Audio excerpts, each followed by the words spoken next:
Vous connaissez cette sensation quand on est complètement seul quelque part et que soudain tous les poils de nos bras se hérissent?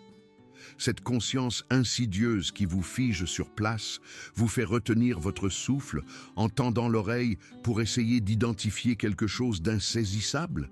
J'ai longtemps cru que ce n'était que de la paranoïa, l'imagination débordante de quelqu'un qui passait trop de temps dans des endroits isolés. Aujourd'hui, je sais que ce n'est pas le cas. Aujourd'hui, je comprends que notre corps perçoit parfois des choses que notre esprit conscient refuse d'accepter.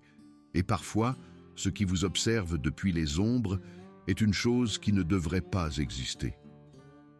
Je dois raconter cette histoire depuis le début, même si une partie de moi n'arrive toujours pas à croire que c'est arrivé. Je m'appelle Margaret Chen, et cela fait près de 25 ans que je fais de la randonnée et que je photographie la faune sauvage dans ces forêts. J'ai commencé à 18 ans à peine, fraîchement sorti du lycée, en accompagnant ma grand-mère en camping. Elle connaissait chaque sentier, chaque ruisseau, chaque prairie cachée qui valait la peine d'être connue dans la région.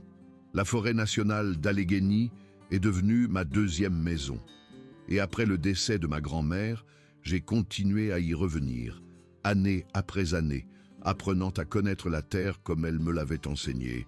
Il ne s'agit pas des sentiers bien entretenus d'un parc national, et avec des bornes kilométriques et des bancs de pique-nique tous les 400 mètres.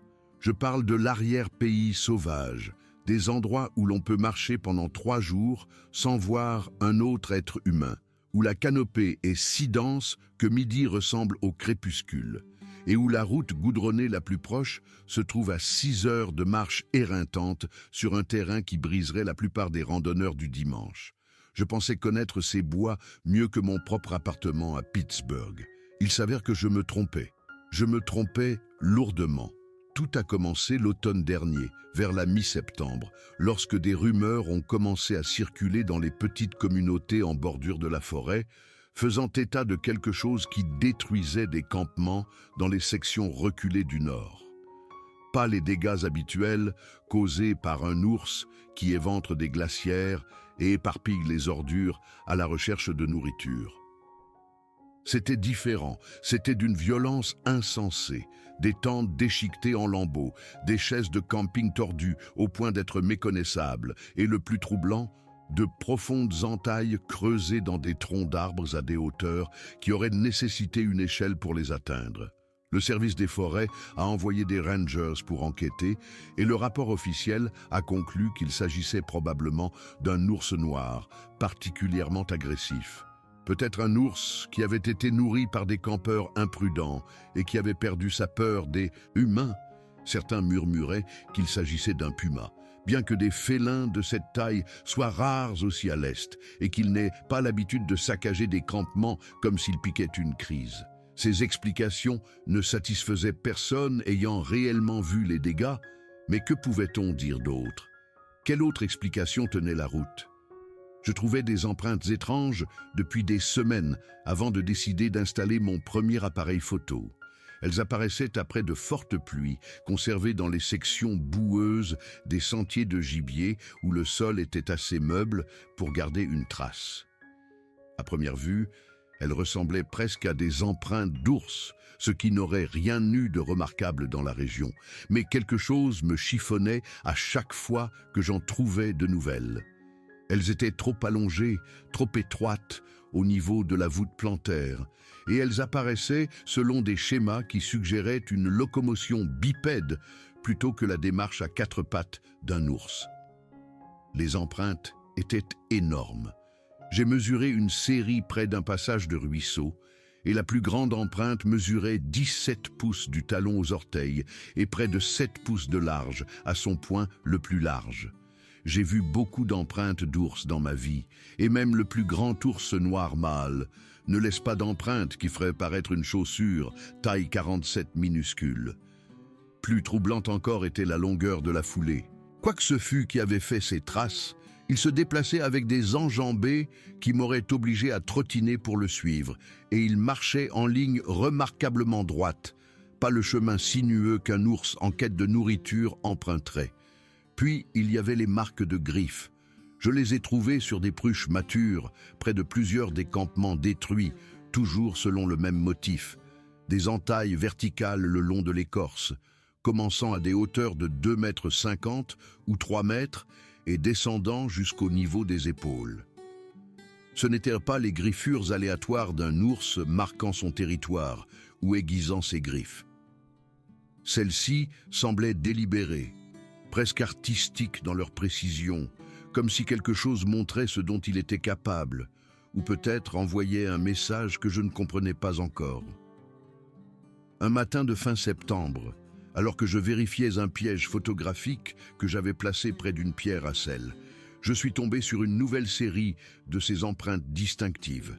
Elles menaient directement à une clairière que je surveillais depuis des années, une ouverture naturelle dans la canopée où un affleurement rocheux créait une sorte de petit amphithéâtre, avec une grotte peu profonde visible à la base d'une falaise de calcaire. J'avais photographié tout, du cerf de Virginie à l'ours noir occasionnel dans cette clairière, et c'était l'un de mes endroits préférés de toute la forêt. Mais ce matin-là, en approchant de la clairière, l'atmosphère était différente. La symphonie habituelle des bruits de la forêt avait disparu. Pas de mésanges appelant depuis le sous-bois, pas d'écureuils lançant des avertissements territoriaux, pas de corbeaux croassant depuis la cime des arbres. Même les insectes semblaient s'être tus. La forêt retenait son souffle, attendant quelque chose, et le poids de ce silence s'abattait sur moi comme une force physique. C'est à ce moment-là que j'ai décidé d'installer une caméra de surveillance dédiée. J'utilisais des pièges photographiques pour la photographie animalière depuis des années. Rien de sophistiqué, juste des appareils fiables capables de capturer des images décentes et de courtes vidéos lorsque le détecteur de mouvement se déclenchait. Si quelque chose d'inhabituel se déplaçait régulièrement dans la région, je voulais des preuves. Peut-être que j'obtiendrais enfin des images claires de l'ours qui causait tous ces problèmes, ou que je confirmerais la présence d'un puma qui s'était aventuré sur ce territoire. J'ai choisi un endroit à environ 25 mètres du bord de la clairière, montant ma caméra sur un être robuste qui la maintiendrait stable malgré le vent et les intempéries. L'angle me donnait une vue dégagée sur la zone ouverte et l'entrée de cette grotte peu profonde. J'ai positionné la caméra assez haut pour qu'un cerf curieux ne la fasse pas basculer, mais assez bas pour capturer tout ce qui marcherait au niveau du sol. L'emplacement me semblait parfait, suffisamment isolé pour ne pas avoir à m'inquiéter que d'autres randonneurs découvrent mon matériel, mais positionné le long de ce qui semblait être un couloir naturel pour la faune, avec des sentiers de gibier convergeant de plusieurs directions. J'ai noté la date et l'heure dans le petit carnet que j'emportais toujours avec moi. 23 septembre, vers 14h30. Le plan était simple. Laisser la caméra tourner pendant une semaine, puis revenir pour vérifier ce qu'elle avait enregistré. J'avais fait cette routine d'innombrables fois auparavant, finissant généralement avec des centaines de photos de cerfs à l'aube et au crépuscule. Une dinde sauvage occasionnelle et peut-être un raton laveur ou un opossum faisant sa ronde nocturne. En retournant à l'endroit où j'avais garé ma Subaru, je n'arrivais pas à me défaire du sentiment de ne pas être seul. La sensation était comme une démangeaison que je ne pouvais pas gratter, une conscience persistante que quelque chose suivait ma progression à travers les arbres. Je me suis arrêté 2 fois et me suis retourné pour scruter la forêt derrière moi, mais je n'ai jamais rien vu qui puisse expliquer ce sentiment. Juste des ombres, des troncs d'arbres et la lumière filtrée de l'après-midi tombant à travers la canopée. Pourtant, je me suis surprise à marcher plus vite que d'habitude et j'ai été sincèrement soulagé quand j'ai enfin atteint ma voiture. La semaine s'est écoulée avec une lenteur angoissante. J'ai suivi ma routine habituelle, travaillant à la clinique vétérinaire où j'étais employé depuis 15 ans, rentrant chez moi dans mon petit appartement, essayant de me concentrer sur des séries télé, des livres et tout ce qui pouvait me distraire de penser à cette caméra dans la forêt, enregistrant tout ce qui passait dans son champ de vision. Une partie de moi s'attendait à ne rien trouver de plus excitant que les photos habituelles de la faune. Mais une autre partie de moi, celle qui avait vu ces empreintes massives et ces marques de griffes inexplicables, espérait quelque chose qui fournirait enfin des réponses. Le 30 septembre est arrivé et j'ai fait le long trajet en voiture et la plus longue randonnée pour retourner à la clairière. La caméra était exactement là où je l'avais laissée, intacte, le petit voyant lumineux clignotant pour indiquer que la batterie était toujours bonne et que la carte mémoire avait encore de l'espace. J'ai récupéré la carte SD et suis rentré chez moi, impatiente de voir ce que la semaine avait capturé. Ce soir-là, j'ai chargé les images sur mon ordinateur portable et j'ai commencé à faire défiler les résultats. Les premiers jours montraient le défilé attendu de la faune forestière. Des cerfs passant à l'aube, une biche avec ses 2 faons broutant la végétation au bord de la clairière, des écureuils et des tamiyas déclenchant le capteur de mouvement avec leur activité constante. Une belle photo d'un renard roux trottant avec quelque chose de petit et de malchanceux dans sa gueule. Rien d'anormal pendant les 5 premiers jours. Puis je suis arrivé aux images de la 6e nuit. L'horodatage indiquait 3h14 du matin lorsque la caméra s'est déclenchée pour la première fois. La photo initiale était sombre, la clairière n'étant éclairée que par le flash infrarouge de la caméra. Mais quelque chose de grand se déplaçait à l'extrême bord du cadre. La deuxième photo, prise 3 secondes plus tard, le montrait plus clairement et ce que j'ai vu m'a glacé le sang. Quoi que ce fût, ce n'était pas un ours. La silhouette se tenait entièrement droite, clairement bipède et incroyablement grande, plus grande que n'importe quel être humain que j'avais jamais rencontré, et j'ai connu des gens très grands dans ma vie. Les proportions du corps n'étaient cependant pas celles d'une personne. Les épaules étaient trop larges, le torse trop épais et en forme de tonneau, les bras trop longs pour la silhouette générale. La silhouette entière était couverte de ce qui semblait être une fourrure ou des poils denses et sombres. Et elle se déplaçait à travers la clairière avec une démarche fluide et déterminée qui suggérait à la fois puissance et intelligence.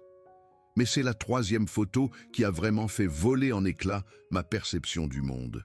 La créature s'était rapprochée de la caméra, assez près pour que je puisse distinguer plus de détails dans l'image infrarouge. Elle ne faisait pas que traverser la clairière pour une course nocturne quelconque. Elle regardait directement ma caméra.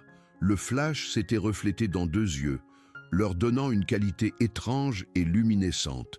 Et l'angle de la tête indiquait clairement que la créature avait remarqué mon équipement et l'examinait activement. La 4e et dernière photo de cette séquence montrait à nouveau la clairière vide. Quoi que ce fût, elle était partie, mais pas avant d'avoir jeté un long regard délibéré sur mon installation de surveillance. J'ai fixé ces images pendant des heures cette nuit-là. J'ai zoomé jusqu'à ce que les pixels deviennent des flous sans signification. J'ai ajusté la luminosité, le contraste et tous les autres paramètres que mon logiciel photo offrait, essayant désespérément de me convaincre que je regardais quelque chose de normal. Peut-être que c'était juste un ours debout sur ses pattes arrière, curieux d'un objet inconnu sur son territoire. Peut-être que l'angle de la caméra et l'éclairage infrarouge agressif jouaient des tours, faisant paraître quelque chose d'ordinaire étrange et menaçant. J'ai appelé mon amie Denise vers minuit, incapable de rester seule avec ce que je voyais. Denise et moi nous connaissions depuis l'école vétérinaire, et elle avait toujours été la sceptique, la pragmatique, qui rejetait tout ce qui ne pouvait être prouvé par l'observation empirique. Je pensais qu'elle pourrait peut-être me calmer, m'expliquer ce que je regardais, restaurer ma foi en un univers rationnel où des choses impossibles ne se promenaient pas dans les clairières de montagne à 3 heures du matin. Mais quand je lui ai montré les photos en appel vidéo, son habituelle assurance dédaigneuse a vacillé. Elle n'arrêtait pas de me demander de zoomer, d'ajuster l'angle, de lui montrer à nouveau la séquence.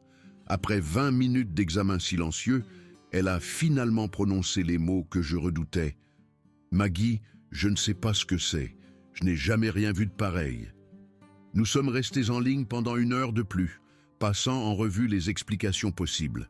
Une personne en costume semblait peu probable compte tenu de l'endroit isolé et de l'heure de la nuit. Un ours debout ne correspondait pas aux proportions ni à la façon dont la silhouette marchait clairement à travers la clairière, plutôt que de simplement se dresser pour renifler l'air. Une sorte de canular élaboré, impliquant mon équipement de caméra, semblait paranoïaque et insensé. Au moment de raccrocher, aucune de nous n'avait trouvé d'explication logique, et Denise m'a fait promettre d'être prudente si je retournais dans cette zone. Au matin, j'avais pris une décision que je regretterais plus tard. J'avais besoin de meilleures images, de plus d'angles, de photos plus claires. Si quelque chose d'aussi inhabituel se déplaçait régulièrement dans la région, je voulais le documenter correctement. Je voulais une preuve qui ne pourrait être ni rejetée ni expliquée. J'ai passé la journée suivante à rassembler du matériel de mon appartement et à faire un tour au magasin d'articles de plein air à la périphérie de la ville. J'avais 2 pièges photographiques supplémentaires en stock, des modèles plus anciens mais toujours parfaitement fonctionnels. J'ai acheté des piles supplémentaires, des cartes mémoire additionnelles et un spray neutraliseur d'odeur pour masquer ma présence lors de l'installation du réseau de surveillance élargi. Le plan était de créer une formation en triangle autour de la position de ma première caméra, établissant des champs de vision qui se chevaucheraient pour capturer tout ce qui se déplaçait dans la clairière sous plusieurs angles. Je mettrais une caméra près de l'entrée de la grotte, une autre de l'autre côté de la clairière, et je garderais ma caméra d'origine à sa position actuelle. Avec 3 points de vue différents, je serais en mesure de suivre les schémas de déplacement et de recueillir une documentation beaucoup plus complète sur ce qui visitait la région. 2 jours plus tard, je suis retourné dans la forêt avec mon installation de caméras élargie.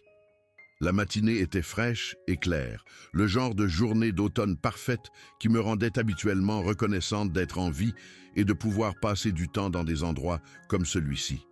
Mais dès que je me suis approché de la clairière, quelque chose n'allait pas. La forêt était de nouveau trop silencieuse, ce même silence oppressant que j'avais ressenti lors de ma première visite après avoir trouvé ces empreintes. Pas de chants d'oiseaux, pas de petits animaux gambadant dans les feuilles mortes, pas de bruit d'insectes malgré la chaleur de la journée.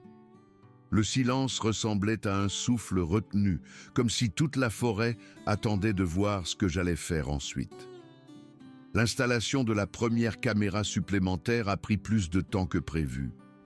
Je voulais que l'angle soit parfait, capturant tout ce qui s'approchait de l'entrée de la grotte depuis l'intérieur de la clairière. Trouver un arbre avec la bonne position et une ligne de vue dégagée a nécessité plus d'essais et d'erreurs que je ne l'aurais souhaité, et pendant tout le temps où je travaillais, je ne pouvais me défaire de la sensation d'être observé. Toutes les quelques minutes, j'arrêtais ce que je faisais et je balayais lentement du regard la lisière des arbres autour de la clairière, à la recherche du moindre signe de mouvement ou de toute forme qui n'avait pas sa place. Je n'ai jamais rien vu d'évident, mais le sentiment persistait, cette conscience lancinante entre mes omoplates qui me disait que je n'étais pas seul. C'est en positionnant ma 3e caméra que j'ai trouvé la première empreinte fraîche. Je cherchais l'endroit idéal pour la monter sur un chêne mature quand j'ai remarqué que le sol à proximité était plus meuble que les environs. Une légère dépression avait recueilli l'humidité des pluies récentes, créant un support parfait pour conserver les empreintes dans le sol. Et là, aussi claire que si elle avait été délibérément placée pour que je la trouve, se trouvait l'une de ces empreintes massives que j'avais documentées autour des campements détruits. Cette empreinte était encore plus nette que toutes celles que j'avais vues auparavant, montrant des marques d'orteils individuels et ce qui ressemblait à la texture d'une peau épaisse et calleuse sur le talon et la plante du pied. L'empreinte était fraîche. Elle ne pouvait pas avoir plus d'1 jour, à en juger par la netteté des bords. Mais ce qui m'a vraiment déstabilisé, c'est son emplacement. L'empreinte était positionnée juste à côté de l'endroit où je m'étais agenouillé en travaillant sur le support de la caméra, assez près pour que ce qui l'avait faite aurait pu tendre la main et me toucher pendant que je me concentrais sur ma tâche.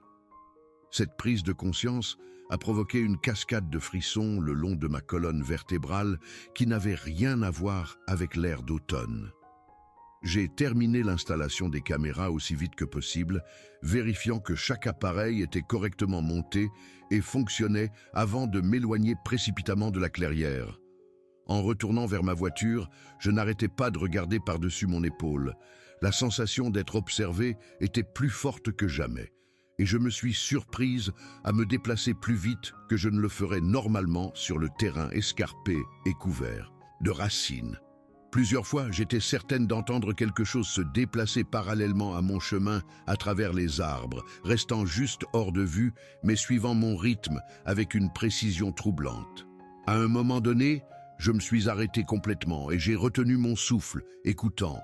Pendant peut-être 10 secondes, tout était silencieux. Puis, j'ai entendu ce qui ressemblait à une grosse branche se brisant quelque part derrière moi, suivi du bruissement de quelque chose de grand se déplaçant dans un sous-bois épais. Quand je me suis retourné brusquement, je n'ai rien pu voir, mais la section de forêt dans cette direction était devenue complètement silencieuse, comme si tout ce qui y vivait avait soudainement fui ou s'était figé sur place. 3 jours plus tard, j'ai décidé de vérifier mes caméras plus tôt que prévu. Le plan initial était d'attendre une semaine complète, mais la curiosité l'a emporté sur la prudence. Je devais voir ce que l'installation élargie avait enregistré. La randonnée de retour vers la clairière s'est déroulée sans incident jusqu'à ce que je me rapproche de l'emplacement de mes caméras. C'est là que j'ai réalisé que quelque chose avait terriblement mal tourné.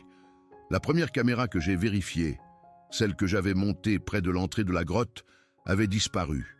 Pas renversée par le temps ou endommagée par une branche tombée, disparue. La sangle de montage que j'avais utilisée pour la fixer à l'arbre avait été cassée ou coupée, et la caméra elle-même avait été complètement retirée. J'ai fouillé les environs de l'arbre pendant 20 minutes, mais je n'ai trouvé aucune trace de mon équipement. La deuxième caméra supplémentaire, positionnée de l'autre côté de la clairière, était toujours en place, mais quelque chose avait changé son orientation. Au lieu de pointer vers le centre de la clairière comme je l'avais prévu, la caméra était maintenant dirigée vers le sentier principal, la direction par laquelle j'arrivais toujours. Quelqu'un ou quelque chose avait compris d'où je venais et avait ajusté mon équipement pour surveiller mon retour. Ma caméra d'origine était restée à sa position initiale, mais en m'approchant pour l'examiner, j'ai pu voir de grandes empreintes de doigts maculées sur le boîtier de l'objectif. Pas des empreintes digitales humaines. Celles-ci étaient beaucoup plus grandes, avec un motif de crête différent, et elles suggéraient que quelque chose avec d'énormes mains avait pris la caméra et l'avait examinée de près avant de la remettre sur son support. En faisant le tour de la clairière, j'ai trouvé des empreintes fraîches partout. Les pluies récentes avaient laissé le sol meuble et les traces étaient claires et nombreuses. Quoi que ce fût qui était passé, il avait passé un temps considérable dans la région, s'approchant de chaque emplacement de caméra et étudiant systématiquement mon équipement de surveillance. La découverte la plus troublante fut une série d'empreintes qui formaient un circuit complet autour de la clairière, restant juste à l'intérieur de la lisière des arbres. Quelque chose avait parcouru tout le périmètre, probablement en mon absence, vérifiant chaque position de caméra sous plusieurs angles. La prise de conscience que la créature avait non seulement trouvé mes caméras, mais les avait activement manipulées et en avait volé une était profondément troublante. Cela démontrait un niveau d'intelligence et d'intentionnalité qui me faisait remettre en question tout ce que je pensais savoir sur ce qui vivait dans ces forêts. Debout, au milieu de cette clairière, entouré de preuves que quelque chose avait systématiquement examiné mon équipement, je me sentais plus vulnérable et exposé que jamais dans ma vie. Quoi que ce fût là-dehors, il savait que je l'observais, et il m'observait en retour. J'ai récupéré les cartes mémoire de mes 2 caméras restantes, et j'ai quitté la clairière, me déplaçant plus vite que je ne le ferais normalement sur le terrain accidenté. Ce soir-là, j'ai chargé les cartes mémoire, et j'ai découvert que mes pires soupçons était justifié. Les caméras avaient capturé de longues séquences de la créature, examinant mon équipement et se déplaçant dans la clairière. Les images étaient plus claires que ma première série, montrant plus de détails sur ce à quoi j'avais affaire. La créature était définitivement bipède, définitivement intelligente et définitivement beaucoup plus grande que n'importe quel animal connu dans la région. Les images la montraient s'approchant de chaque emplacement de caméra, passant plusieurs minutes à examiner chaque installation avec ce qui semblait être une attention prudente et systématique. Dans une image particulièrement frappante, la créature regardait directement l'objectif de ma caméra d'origine à seulement quelques mètres de distance, assez près pour que je puisse distinguer la texture de ses traits faciaux et le reflet de la lumière infrarouge dans ses yeux profonds. Mais l'image la plus troublante était la dernière capturée avant mon arrivée pour vérifier les caméras. L'horodatage indiquait qu'elle avait été prise à peine 2 heures avant que j'atteigne la clairière. La créature se tenait à la lisière des arbres, partiellement dissimulée derrière un énorme tronc de pruche, et semblait observer le sentier par lequel j'allais arriver. Elle m'avait attendu. Le lendemain matin, j'ai pris une décision qui allait à l'encontre de tous mes instincts, me criant de rester loin de cette clairière. Si la créature était aussi intelligente qu'elle le paraissait, peut-être pourrais-je observer son comportement directement, plutôt que de me fier à des pièges photographiques qu'elle pouvait facilement éviter ou manipuler. Contre tous les avertissements que mon esprit rationnel me hurlait, j'ai décidé de passer une nuit dans la forêt près de la clairière. J'ai passé l'après-midi à me préparer pour une nuit de camping. J'ai emporté un équipement léger, juste une petite tente pour 2 personnes, un sac de couchage conçu pour le froid, de la nourriture et de l'eau de base pour une nuit, et l'essentiel pour les situations d'urgence. J'ai également apporté une puissante lampe de poche LED avec des piles neuves et le fusil de chasse calibre 12 que je gardais pour les rencontres avec les ours. Le plan était d'établir mon camp à environ 200 mètres de la clairière, dans une position qui me donnerait une vue dégagée de la zone, tout en me gardant à l'écart des environs immédiats. J'ai trouvé un bon emplacement de camping sur une petite butte, surplombant la clairière. La position me donnait une ligne de vue dégagée sur l'entrée de la grotte et la majeure partie de la zone ouverte, tout en me maintenant en hauteur et partiellement dissimulé derrière un groupe de rochers couverts de mousse. J'ai monté ma tente avec une efficacité rodée et je me suis installé pour attendre la nuit. Vers 22h15, les choses ont commencé à changer. Les bruits nocturnes normaux ont commencé à s'estomper, un par un, comme si quelqu'un baissait progressivement le volume d'une radio. En 15 minutes, la forêt était devenue presque complètement silencieuse. C'est là que j'ai entendu les bruits de pas. Ils ont commencé quelque part à ma droite, se déplaçant lentement à travers la forêt en direction de la clairière en contrebas. Le son était sans équivoque, quelque chose de grand marchant sur 2 jambes, posant chaque pied avec un soin délibéré. Les pas étaient trop lourds et trop espacés pour être humains. Pendant près d'1 heure, je pouvais l'entendre se déplacer autour du périmètre de la zone ouverte, s'arrêtant parfois pendant de longs moments, avançant parfois de quelques pas avant de s'arrêter à nouveau. Vers minuit, les bruits de pas ont cessé. La forêt est restée silencieuse pendant encore 30 minutes.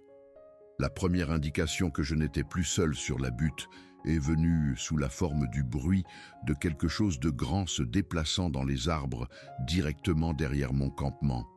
Puis j'ai entendu des pas sur ma gauche se déplaçant parallèlement à la butte et plus de mouvement sur ma droite. La prise de conscience m'a frappé comme un coup physique. Il n'y avait pas qu'une seule créature là-dehors. Plusieurs choses se déplaçaient autour de mon campement, restant cachées dans l'obscurité, mais ne faisant aucun effort pour dissimuler les bruits de leur approche. Pendant les 2 heures suivantes, je suis resté assise, immobile contre le rocher, le fusil levé et prêt, écoutant les mouvements tout autour de ma position. Plusieurs fois, j'ai entendu ce qui ressemblait à des vocalisations douces, des grondements sourds qui semblaient porteurs de sens, comme s'ils communiquaient entre eux. Vers 3 heures du matin, tout est redevenu silencieux. Juste avant l'aube, je me suis assoupi quelques minutes en m'appuyant contre le rocher froid. Je me suis réveillé en entendant la fermeture éclair de ma tente s'ouvrir. Le son était absolument sans équivoque, ce crissement métallique distinctif d'une fermeture éclair qu'on tire lentement, avec précaution. J'ai ouvert les yeux et j'ai regardé vers ma tente.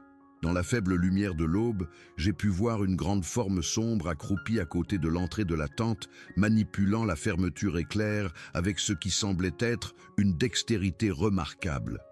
J'ai retenu mon souffle et suis resté complètement immobile, chaque muscle figé. La créature a passé plusieurs minutes à examiner l'intérieur de ma tente, tendant la main et déplaçant les choses silencieusement et avec soin.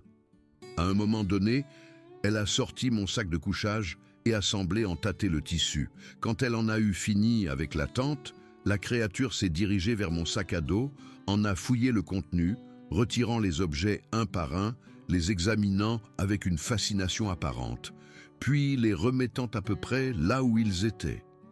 Après peut-être 20 minutes, la créature a semblé se désintéresser de mon équipement de camping.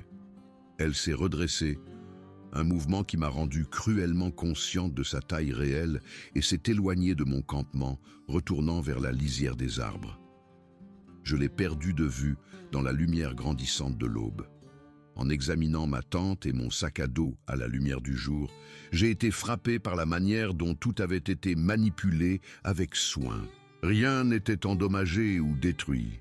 Elle aurait pu facilement détruire mon équipement ou m'attaquer. Au lieu de cela, elle avait mené ce qui semblait être une enquête minutieuse, presque scientifique, de ma présence sur son territoire. En regardant autour du campement, j'ai trouvé des empreintes de pas partout, montrant au moins 3 individus distincts.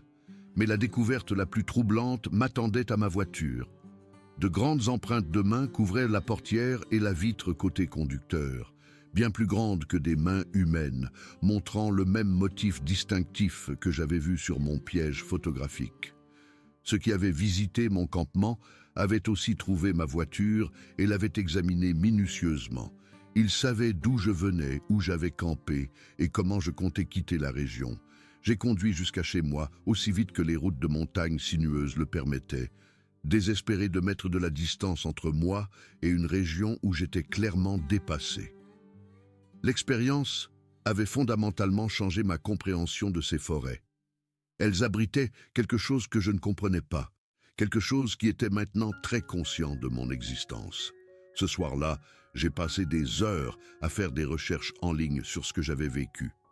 J'ai trouvé des centaines, peut-être des milliers de rapports similaires provenant de régions sauvages à travers l'Amérique du Nord, des gens décrivant des rencontres avec de grandes créatures bipèdes et intelligentes qui montraient une curiosité remarquable pour les activités humaines.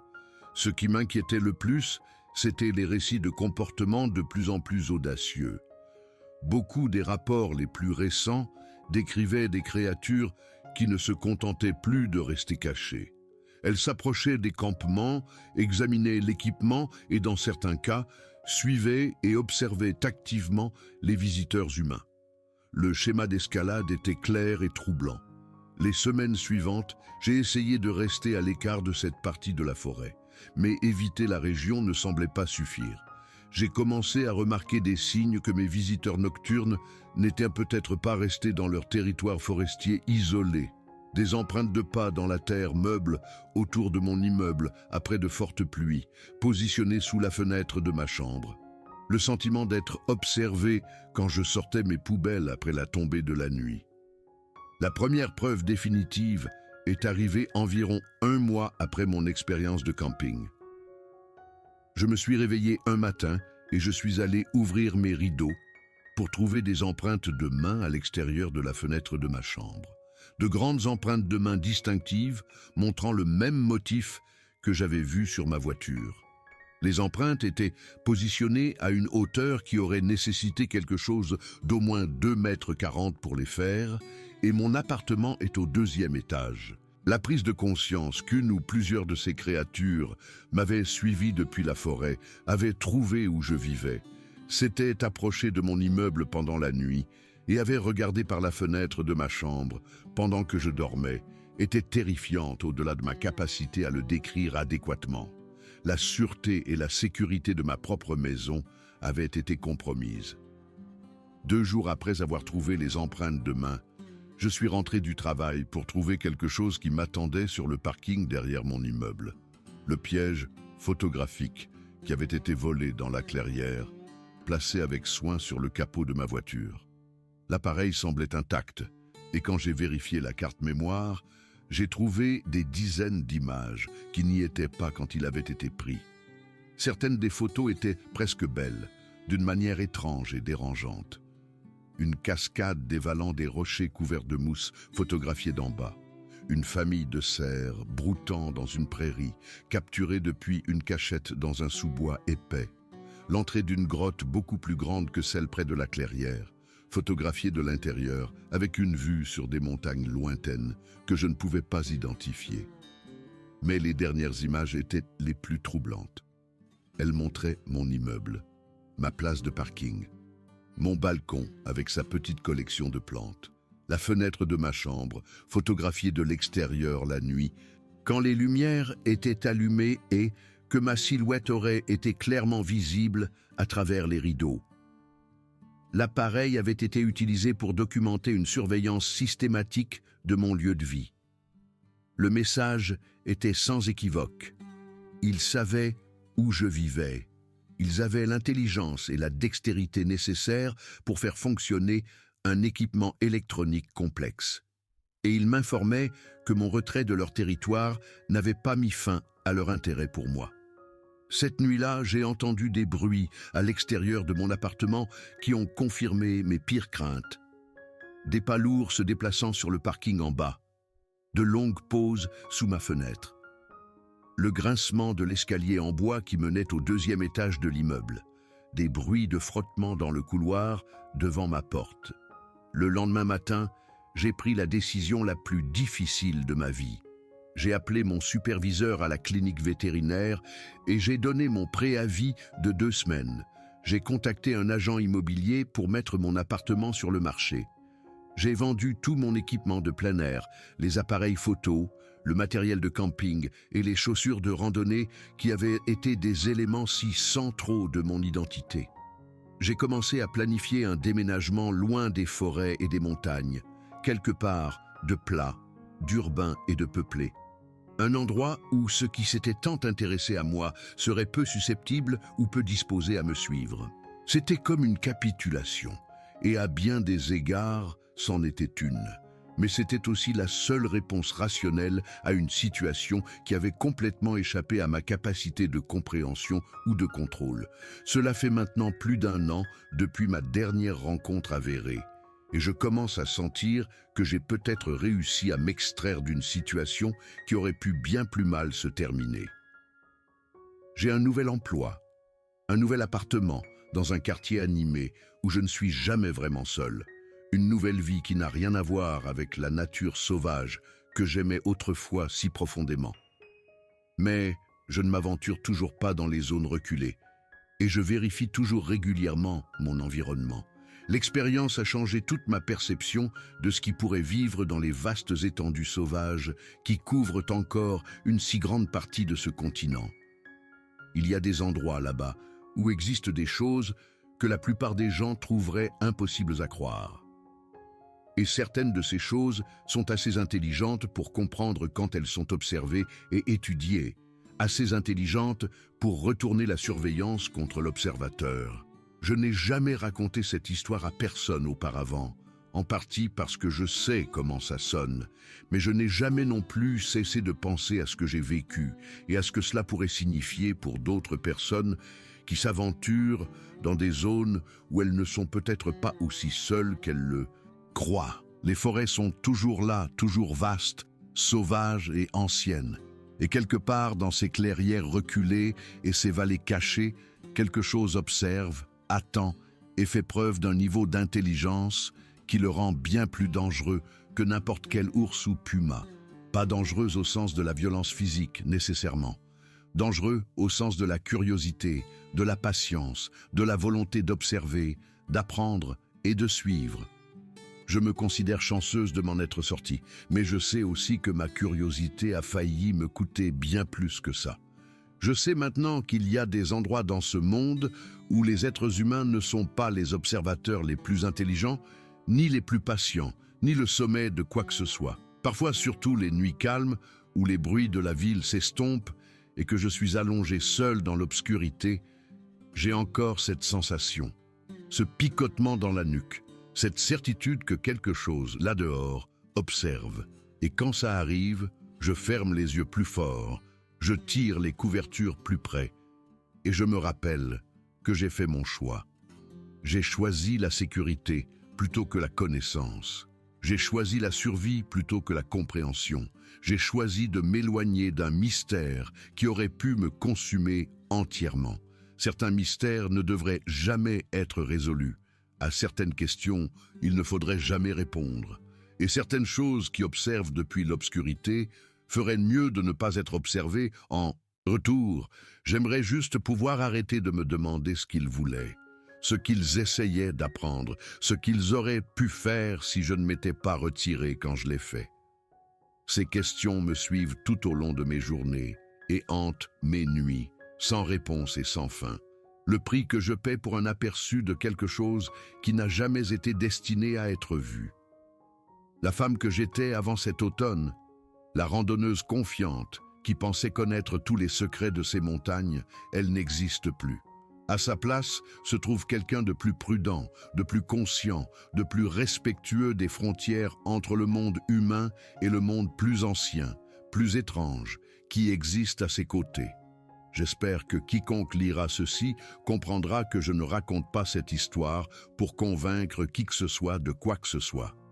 Je partage simplement ce qui m'est arrivé, aussi précisément et honnêtement que je m'en souvienne. Parce que je pense que certaines expériences doivent être consignées même lorsqu'elles ne peuvent être expliquées. Soyez prudents là dehors. Faites attention au silence. Faites confiance à ce sentiment lorsque vos instincts vous hurlent que vous êtes observé.